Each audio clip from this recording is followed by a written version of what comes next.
નમસ્કાર વિદ્યાર્થી મિત્રો, લાસ્ટ લેક્ચરમાં આપણે ઉદાહરણ 10 સુધી વાત કરી હતી.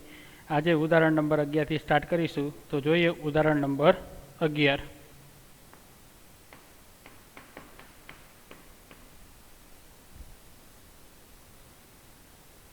નીચે આપેલ વિધેય f માટે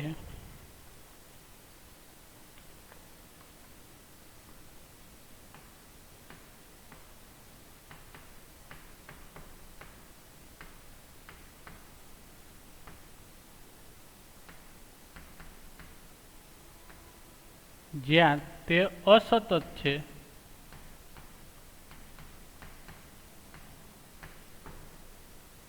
અસતત હોય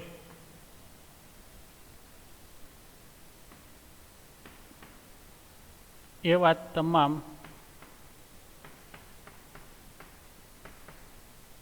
બિંદુઓ શોધો.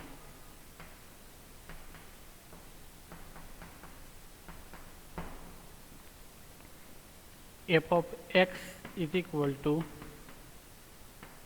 x plus 2 when x is less than 1, f of x is equal to 0 when x is equal to 1 અને x minus 2 when x is greater than 1. ચલો આ ત્રણ કન્ડિશન આપેલી છે અને કયા બિંદુએ અસતત છે તે આપણે ચેક કરવાનું છે. ક્યારેક એવું બને કે બધા પોઈન્ટ આગળ સતત જ મળે, બરાબર, કોઈ એકે પોઈન્ટ આગળ આપને અસતત ન મળે. તો પહેલાં અહીંયા જોઈએ તો મેં તમને અગાઉ વાત કરી હતી કે આપણે લિમિટ x ટેન્ડ ટુ અહીંયા શું લેવું, તો આપણે આની ઉપરથી ખબર પડશે કે લિમિટ x ટેન્ડ ટુ આપણે શું લેવાનું થશે. લિમિટ x ટેન્ડ ટુ શું લેવશું આપણે 1. હવે આપણે 1 પ્લસ માટે ચેક કરીએ અને 1 માઇનસ માટે ચેક કરીએ.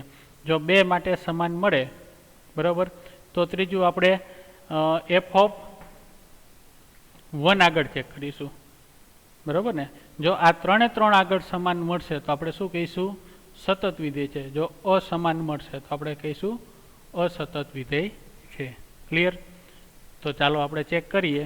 તો કે x ઇઝ ઇક્વલ ટુ 1 માટે પહેલાં આપણે ડાબી બાજુનું લક્ષ લઈએ. તો limit x tend to 1 minus f of x. ચલો હવે કયો કે 1 માઇનસ હોય તો આ ત્રણમાંથી કઈ કન્ડિશન એપ્લાય થશે, તો કે ઓબ્વિયસલી આ કન્ડિશન એપ્લાય થાય, બરાબર. તો આપણે શું મળશે, limit x tend to 1 minus x plus 2. Clear? ચલો 1 કિંમત મૂકીએ એટલે શું થશે, 1 પ્લસ 2 ઇઝ ઇક્વલ ટુ 3 મળશે. ચલો એના પછી આપણે limit x tend to 1 plus લઈએ. x tend to 1 plus f of x is equal to limit x tend to 1 plus શું મળશે, 1 પ્લસ માટે x માઇનસ 2 મળશે. તો 1 મૂકીએ એટલે 1 માઇનસ 2 ઇઝ ઇક્વલ ટુ -1. તો આ જો અહીંયા લિમિટ એટલે કે ડાબી બાજુનું લક્ષ અને જમણી બાજુનું લક્ષ બે સમાન મળતા નથી. બે સમાન ન મળે તો શું કહીશું આપણે, x ઇઝ ઇક્વલ ટુ 1 આગળ વિધેય અસતત છે. બાકી બધા પોઈન્ટ આગળ કેવું થશે, સતત વિધેય. તેથી અહીં ડાબી બાજુનું લક્ષ એટલે કે limit x tend to 1 minus f of x is not equal to limit x tend to 1 plus f of x. Clear? તો આની ઉપરથી આપણે શું કહીશું કે x is equal to 1 આગળ વિધેય કેવું છે, અસતત છે. માટે x is equal to 1 આગળ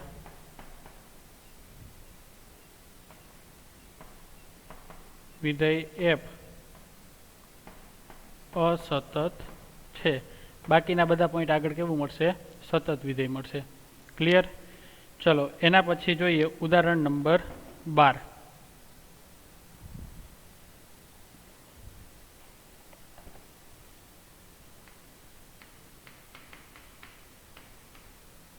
નીચે આપેલ વ્યાખ્યાયિત વિધેય f માટે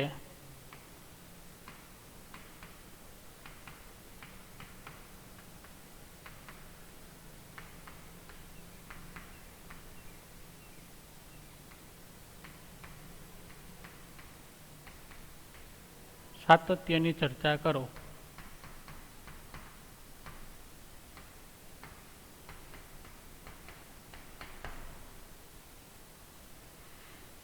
f of x is equal to x plus 2 minus x plus 2 x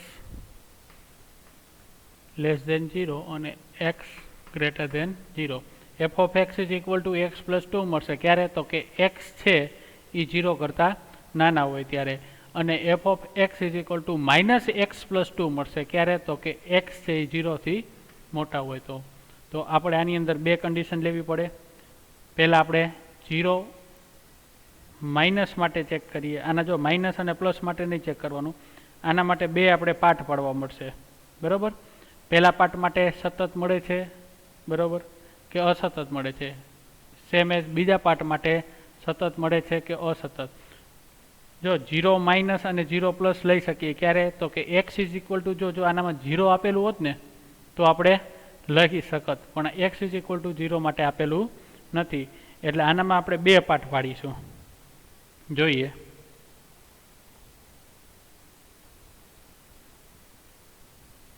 આનામાં 0 કેમ ન લઈ શકીએ? તો 0 આગળ વ્યાખ્યાયિત જ નથી.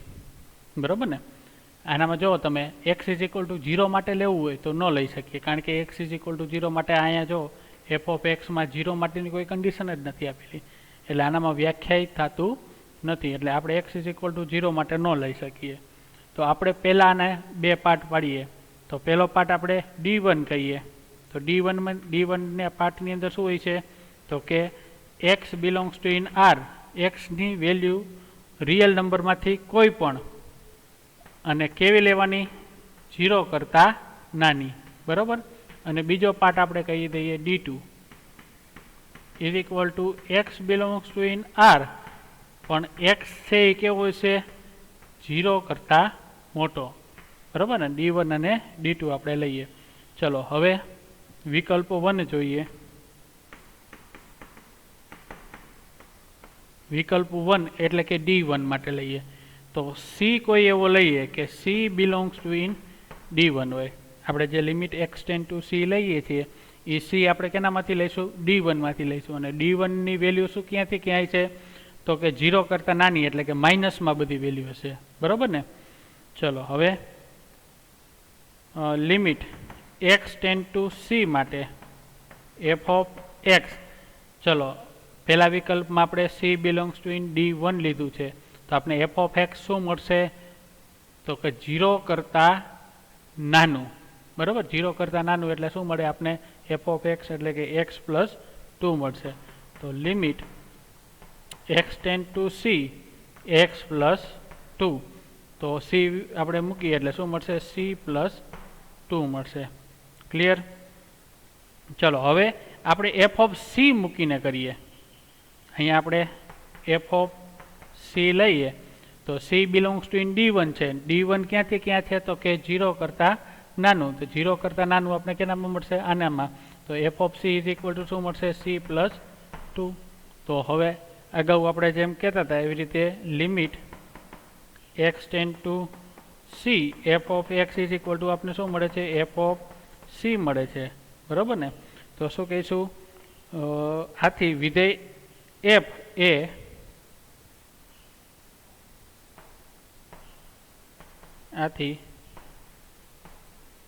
વિધેય f એ કોના માટે? તો કે આ જે d1 લીધું, d1 પાર્ટ, d1 માટે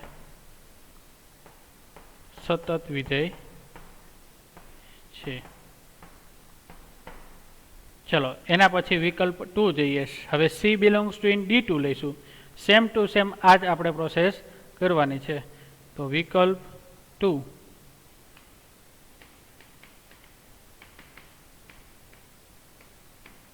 c belongs to in d2. તો તો આની ઉપરથી આપણે એફ ઓફ સી શું મળશે? તો D2 આપણે શું લીધું છે? તો કે 0 કરતાં મોટું. જો અહીંયા શું લીધું છે? 0 કરતાં મોટું. તો આપણે f of c is equal to શું મળશે? -c+2 મળશે. બરાબર ને? તો f of c is equal to -c+2.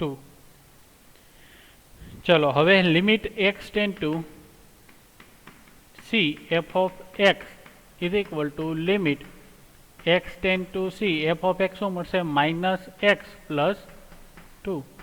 તો c આપણે પુટ કરીએ તો -c+2 મળે. ચલો આ બે ઉપરથી શું કહીશું? તેથી અહીં limit x tend to c f of x is equal to f of c. આથી વિધેય f એ D2 માં સતત વિધેય છે. ક્લિયર? ચલો હવે એના પછી આપણે જોઈએ ઉદાહરણ નંબર 13.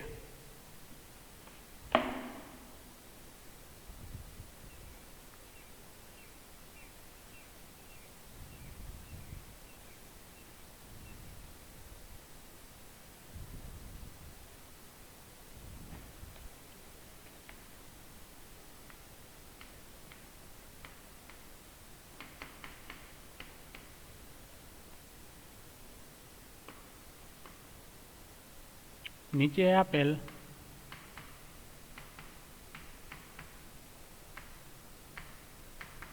વિધેય f ના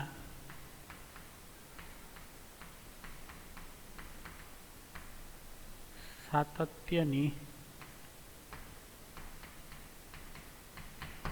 ચર્ચા કરો. શું આપેલું છે? વિધેય f of x is equal two x. f of x is equal two x ક્યારે? તો કે x છે 0 અથવા 0 કરતાં મોટા હોય ત્યારે. અને f of x is equal two x² મળશે ક્યારે? તો x છે એ 0 કરતાં નાના હોય ત્યારે. તો ચાલો જો આનામાં 3 કન્ડિશન છે.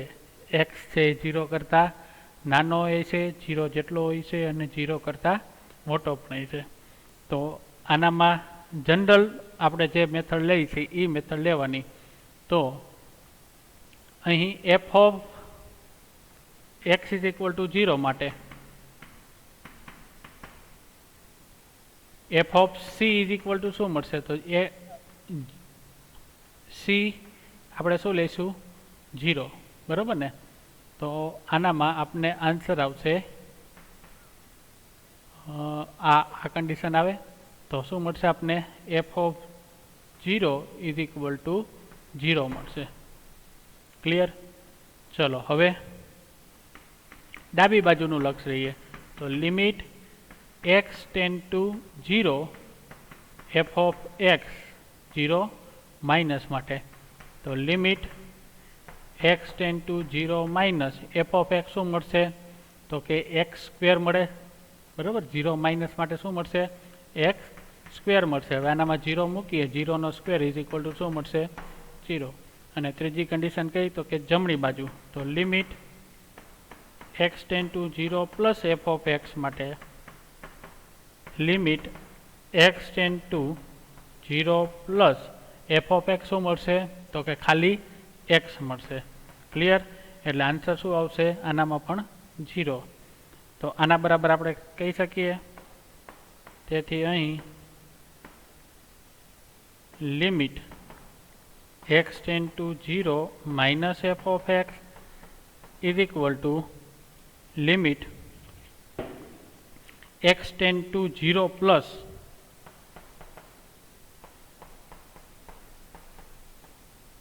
f of x is equal to f of 0. બરાબર ને? 3 કન્ડિશન કેવી મળે છે? સેમ મળે છે. તો આથી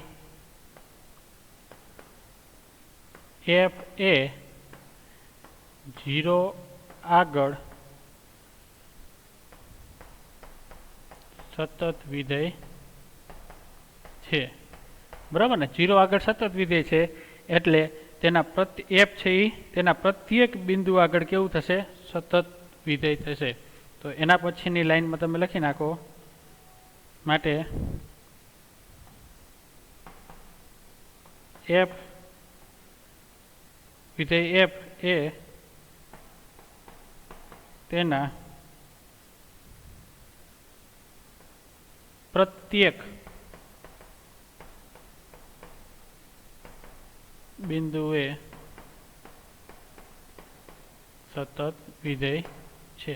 બરાબર ને? x ઇઝ ઇક્વલ ટુ જો 0 આગળ આ કન્ડિશનમાં x ઇઝ ઇક્વલ ટુ 0 આગળ સતત મળતું હોય તો શું થશે? બધા જ બિંદુઓ આગળ કેવું થશે? સતત વિધેય થશે. ક્લિયર? ચલો એના પછી જોઈએ ઉદાહરણ નંબર 14.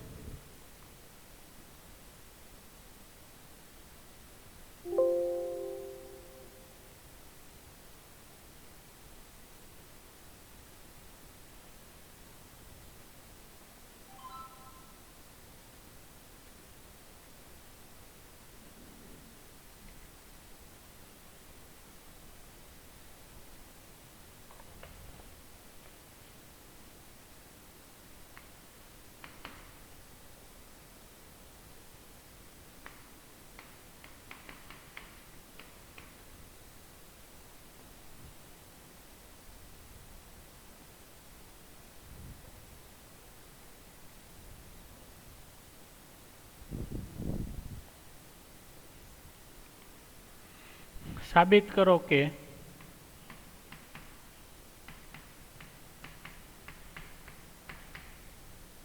પ્રત્યેક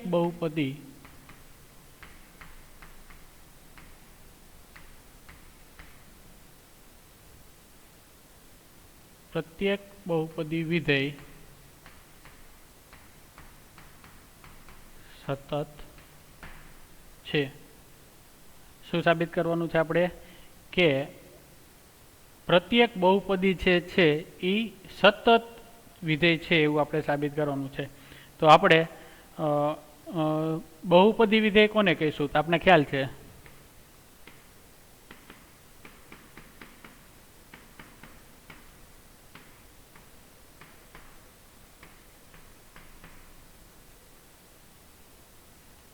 કે p of x is equal to a0 plus a1x plus a2x square plus up to an x raised to n છે. આ શું છે? બહુપદી વિધેય. બરાબર ને? બહુપદી વિધેય આ ફોર્મેટની અંદર હોય એ બહુપદી વિધેય છે. ચલો હવે આપણે આને સતત સાબિત કરવું હોય તો પેલા f of c લઈએ. તો આની ઉપરથી આપણે તેથી f of c શું મળશે આપણે? આ જે આપેલું છે f of x ની અંદર આપણે c મૂકીએ તો a0 plus a1c plus a2c square up to anc raise to n મળે, તથા limit x tend to c f of x માટે શું થઈ છે? Limit x tend to c a0 plus a1x plus a2x square up to an x raise to n થાય આવી રીતનું. ચલો અહીંયા c x tend to c. હવે x ની જગ્યાએ આપણે c મૂકીએ તો શું મળશે? a0 plus a1c plus a2c square up to anc raise to n. તો હવે આની ઉપરથી જુઓ તમે, આથી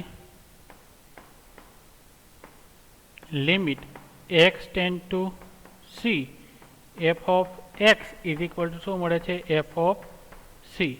માટે આ જે બહુપદી વિધેય છે p of x આપણે જે લીધું તો એ કેવું થશે? સતત વિધેય થશે. તો આની ઉપરથી આપણે વ્યાખ્યા અનુસાર કહી શકીએ